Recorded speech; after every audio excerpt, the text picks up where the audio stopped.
The COVID-19 pandemic wreaked havoc on the economies of Asian nations, but Malaysia emerged from the crisis as a nation with notable resilience and potential for recovery, according to a World Bank report. The bank said Malaysia had outperformed 5 other countries surveyed: Cambodia, Indonesia, Mongolia, Vietnam, and the Philippines at the macro level during this challenging period. Now, how did Malaysia's economy demonstrate stability and consistent growth? I'm Azaria Tagaya, and this is Money Matters.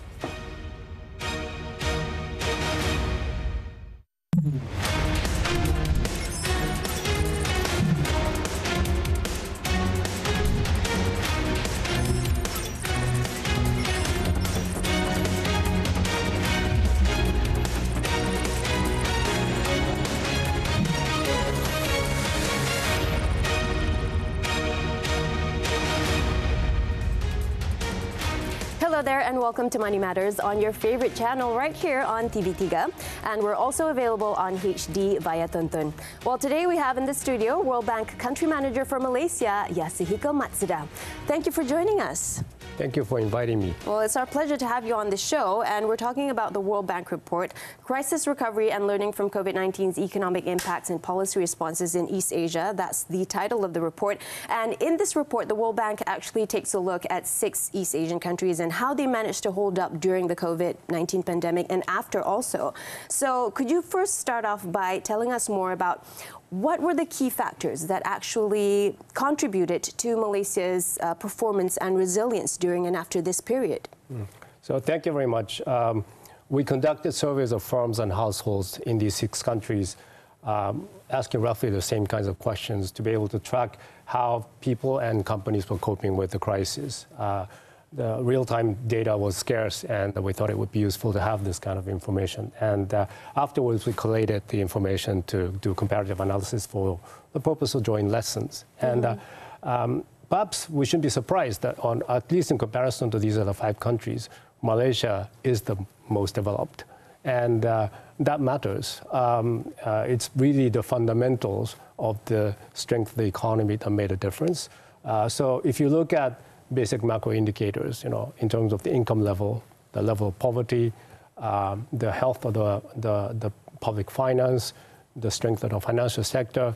On most of these kinds of measures, Malaysia scores better than the other countries. There are a few areas where Malaysia doesn't do quite as well.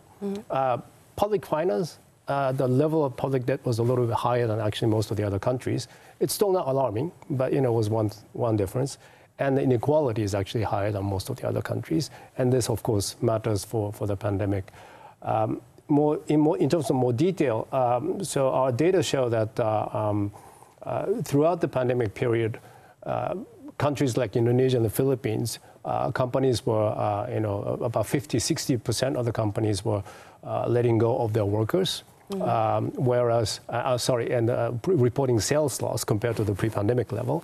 The figure was 10–15% in Malaysia. So, that was quite an important difference.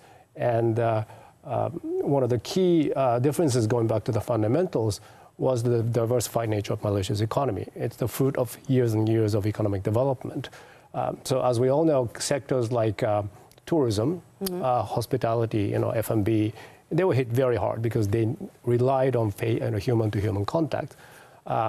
And some of the countries in the sample, Cambodia, Thailand, Philippines as well, were heavily dependent on tourism. Malaysia is dependent, but not quite as badly.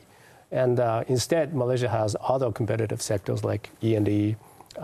Rubber production became important at some point, and so on. So that diversified economy allow flexibility for response at the macro level. Of course, people in those sectors that were hit harder, tourism and so on, did suffer, including in Malaysia. I see. Now, Malaysia, like several other countries, experienced declines in employment and also, as a result of that, household income. So I'm sure the report found this, but what we want to know in more detail is what were the steps that were taken to actually mitigate this impact in terms of Malaysia's experience? So there are 2 parts to the mitigation, the responses. One is what the market, the people did. Right? And then the other part is what the government did. Let me first focus on sort of market response. And the most obvious is something that we all know, and it was the reliance on digital technologies. So our survey picked up that already in late 2020, October or so 2020, about 30% of the people surveyed were already working remotely. Before the pandemic, we don't have the data because we didn't do this survey before the pandemic, but I would venture to guess that the figure would have been, I don't know, 5%, you think? And that increased to 40% by the following year. I see. Right? So that's one. People who were working from offices had that option, but some people didn't. And in fact, some people lost their jobs. Right? Some of the people, however, seemed to find jobs in informal areas, especially as gig workers, because the demand for e-hailing, deliveries, and so on increased during the pandemic. So at least in Malaysia, some people are able to make the shift and then make do with the situation. So those are sort of two of the prominent coping mechanisms that the people had. On the government side, this was across the board. Countries ramped up different kinds of support to firms and families in significant proportion of GDP. Malaysia's response was not the largest among the 5 countries, but it was quite important.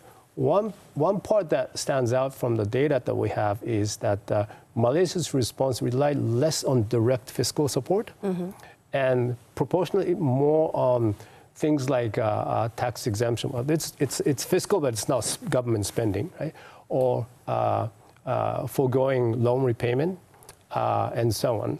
And so those had a more, or EPF withdrawal, the famous measure that has been talked about. So these are measures that did not require government spending money immediately. And then, of course, another part is cash transfers primarily to help families and firms deal with the cash flow problems that they were facing. So those were the mitigating measures. But again, in proportion, Malaysia's reliance on the direct fiscal measures in comparison to some of the other countries was a little bit less. Okay, so let's talk more about smaller companies and households and the more vulnerable households and how they managed to hold up during the pandemic. So how did they actually fare during the pandemic, and where would you place them now in 2023, especially the smaller companies? So one of the key features of this crisis compared to some of the other crises that the world had faced historically was that it was a great disequalizer. Some of the crises have been equalizing in a way that it impacted everybody more or less equally. This one was the opposite. So those who were able to took advantage, and in fact, some of them even thrived, right? And those who were already disadvantaged fell farther behind. And so the data show this. For example, throughout the period that we surveyed, smaller firms, 18% of them had to let go of their workers. But already medium-sized firms, the proportion was 10%. So almost twice the difference, and it was fairly significant. There are various dimensions of vulnerability that the survey picked up. Obviously, poorer families tended to suffer more. So about 17% of the families earning 2,000 ringgit or less per month said that they ran out of food at some point. The figure for families earning 10,000 ringgit or more was 2-3%. Right? Then informal workers and formal workers had very different experiences. So 44% of informal workers compared to 24% had some amount of income loss. And then the level of education matters. So the better, more educated had easier time than less educated.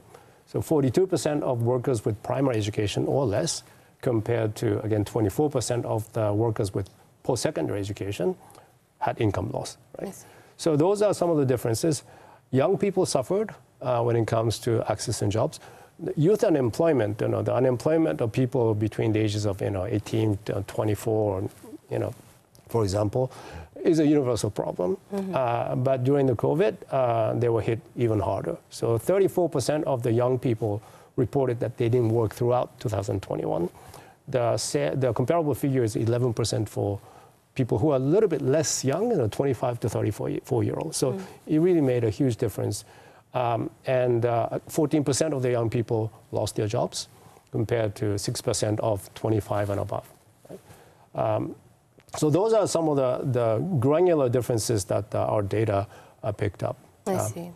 All right, so the report also mentions the need for active implementation of labor programs for upskilling and reskilling. So talking about that after this breather, don't go anywhere.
Thank you so much for staying with us on Money Matters. We are still with the World Bank Country Manager for Malaysia, Yasuhiko Matsuda.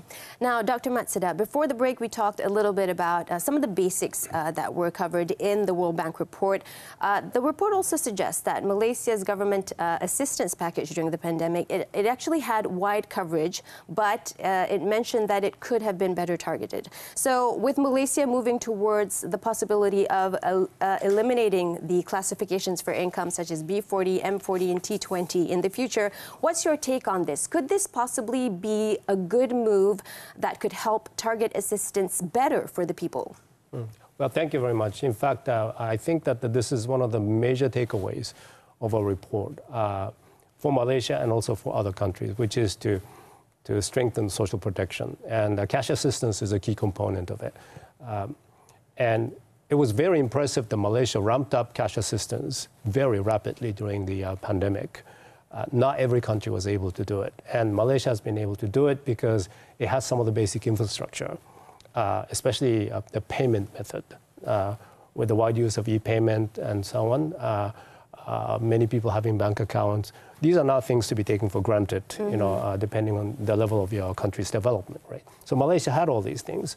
But our survey also picked up that about 2/3 of the families earning 2,000 ringgit or less were not able to cover their basic needs at some point during the pandemic. And so one of the weaknesses that has been repeatedly mentioned, and you mentioned it, is the coverage, or I'm sorry, the targeting. And we also said this in our previous reports before the pandemic, that Malaysia's social protection system is broad, but perhaps shallow. And I think that the data also show that. Indeed, about a quarter of the poor households said that they didn't receive any cash assistance, whereas about 1/3 of families making 10,000 ringgit or more received some. So there seemed to be room for tightening targeting, you know, for a given amount of resources. But the key question is not so much about targeting per se, it's a means. The key question is, what is the objective of cash assistance? And our data from the pre-COVID period shows that the amount of benefit, cash assistance benefit, is rather low in Malaysia. It's about 10-13% of a family's income. In upper middle income countries, average is about 25%. And 25% is not too much. Some people worry that if you give cash assistance to people, they become dependent and they stop working. Evidence is very strong globally that it doesn't happen as long as you don't give too much, and 25% is not. So I think that's the key thing. There are two ways to reach the 25% threshold, logically speaking. One is increase the budget allocation or tighten the targeting for the given amount.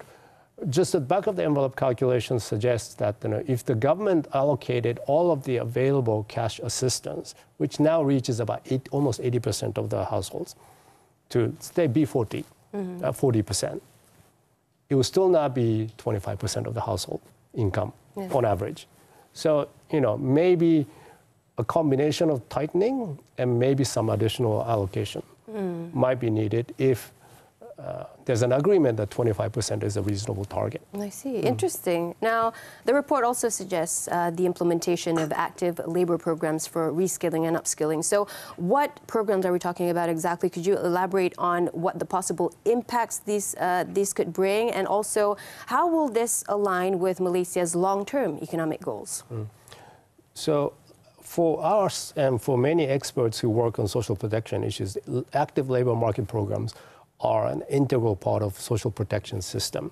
So you have things like EPF, SOCSO, sort of insurance type mechanism on the one hand for those who are able to contribute and build up the asset together with matching contributions from the government or employers and so on. For those who are not able to, you have social assistance or social safety net. So it's the cash assistance that we talked about just a while ago.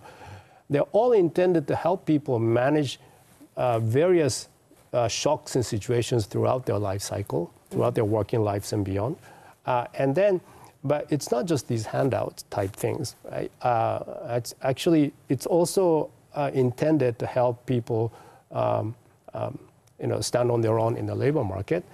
And so active labor market programs are meant to do that as a part of the social protection system as a whole. Now, exactly, concretely, what do we talk about?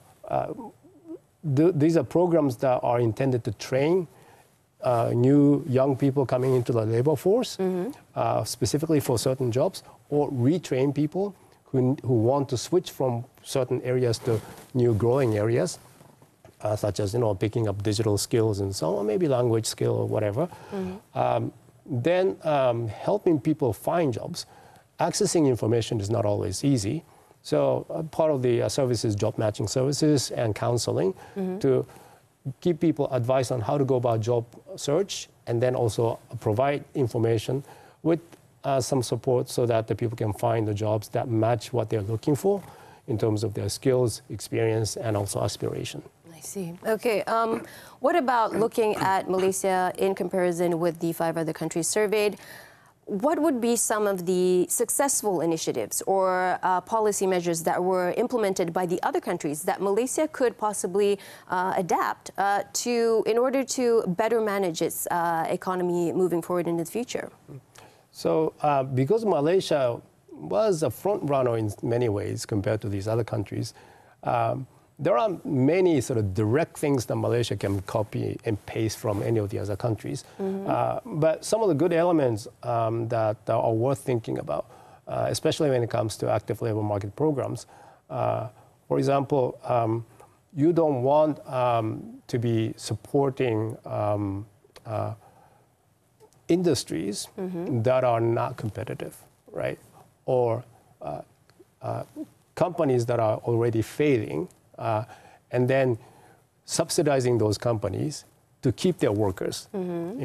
For the timing, these people may stay in the job, but in the long run, it may not help either the economy or the workers themselves, because their wages are unlikely to go up significantly if the industry or the company themselves are not very competitive. So, in the emergency situation, you do need to do some of it, but at some point you need to phase out that type of support and then shift to maybe if you want to give incentives for hiring workers to companies, target more competitive, more emerging areas, And so instead of subsidizing companies to keep their workers, but subsidizing companies to hire new workers, and then help those workers with the skills that they need to work in that new area. I see. So that sort of combination would be a useful thing. And I think Malaysia has elements of all these things, but coordination and integration of different interventions so that you can have seamless sort of integrated approach to helping workers in this way. Maybe there's room for improvement there. I see. So speaking about room for improvement, we also want to know what Malaysia could potentially perfect in the future moving forward in order to have a more resilient economy, But we'll be talking about that after the break. It's time for another short breather. Money Matters will be back after this with the World Bank Country Manager for Malaysia. Don't go anywhere.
You're back with us on Money Matters. Thanks for sticking around. We're still with the World Bank Country Manager for Malaysia, Yasuhiko Matsuda, talking about the recent report by the World Bank about Malaysia's resilience during and after the COVID-19 pandemic. Now, Dr. Matsuda, what was some of the role that technology actually played in Malaysia's post-pandemic recovery, especially when it comes to reducing poverty and inequality amongst the society? Okay, well, thank you. So, technology was the game changer, as we all know. Just to cite an anecdote from my world, the World Bank, we work all over the world, and then the way we provide assistance to governments is to go to their countries, right? So many of the colleagues are based in Washington, D.C., and maybe some other places. We fly in there, spend 2-3 weeks working with them, and that's how we used to do things. So I used to think that, that was the only way we could get things done. We learned during the pandemic that we could continue to operate without ever visiting the country. And in fact, the volume of World Bank lending increased during the pandemic, all working remotely. We have some country offices where the staff were able to move around depending on the country circumstance. But so that was sort of the game changer. But also it was the disequalizer, as I referred to a while ago. Now, in terms of the preparedness, Malaysia was more prepared in this area than at least those 5 countries. Okay. So before the pandemic, the internet usage was at least at the 80% level. 80% of the population was already using internet. The next high was Vietnam in the survey, and 60%. Other countries lower. So this is just one indicator of how Malaysia was already in a better position when the pandemic hit. The data also show that poorer areas, the proportion of workers working remotely was lower. Kelantan, Terengganu, for example, the figures were much, much lower than some of the other states, even taking into account the income level and so on. I witnessed, including in a place like the United States, students from poorer families going to public library or Starbucks cafe to access internet to to the homework. Yeah, it's normal. So, we have that issue of the digital divide that was really accentuated. And we know that, therefore, solution going forward is, of course, to close that digital divide. And we actually published a report in February on Malaysia Economic Monitor that focused on these issues, exploring Malaysia's digital frontier. And we made 5 recommendations that we thought could be helpful in general, not just focusing on the poverty and inequality reduction, which I'll come back to. Yeah. One, of course, is that you need to continue to invest in digital infrastructure by promoting private investment rather than public investment, so that not only do you have more connectivity, but more competition over provision of good and cheaper services. Right? And the second is the promotion of platforms that facilitate exchange of data and access of services across countries or across different providers of services, including government service providers, so that you can go to one place and then get pension payments done and then driver's license renewed and so on. Yeah. And that requires a lot of work in the back end to connect different systems and make them compatible and so on. And you need a platform for that. One key for that, in terms of the ingredient, is open data. And there we think that, again, one of the things that Malaysia could do more and better is open data. Third is the further stimulation of financial services, digital financial services. And we think that further encouragement of digital payment is a good entry point. And Malaysia is already ahead of the other countries in this area, including, for example, Japan, when it comes to e-payments. Okay. But, still about 20% of adults use cash for their, transactions. Yeah. Small companies, 40% of their receipts are in cash, 20% of their payments are in cash. Right? So again, these gaps can and need to be closed. Right? Fourthly, and this is probably one of the biggest barriers all across, digital literacy and skills. So companies are always complaining about shortage of workers with computer and IT skills, large and small. We have done another study recently on digitalization of SMEs, and consistently the biggest obstacles showing up in these surveys of SMEs is the lack of skills. They don't invest in IT technologies because they don't know how to do it. Not in this COVID survey, but another one, we even picked up a tendency among smaller firms that I'm sorry, this was during the COVID, actually, yes. Yeah. The proportion of small firms that were using digital technology increased at one point. As the economy reopened, the proportion actually went down a little bit, suggesting that some small companies stopped using digital technology, going back to the old way of operating. So, there's and then, the reason is some of them would say, oh, we don't need it. That may be the case, but it may also be a reflection of the lack of awareness. So that's the fourth one, digital literacy and skills. And then finally, the safeguards, data privacy, consumer protection, safeguards against cybersecurity. These 5 things would be conducive to sort of further developing digital economy as a whole. For reducing poverty and inequality using digital technology, the key, of course, is the government services. And actually social protection, cash transfer, active labor market programs are very good means through which you can optimize the potential of digital technology and improve effectiveness of government assistance to people. So a number of countries are building what experts call social registry.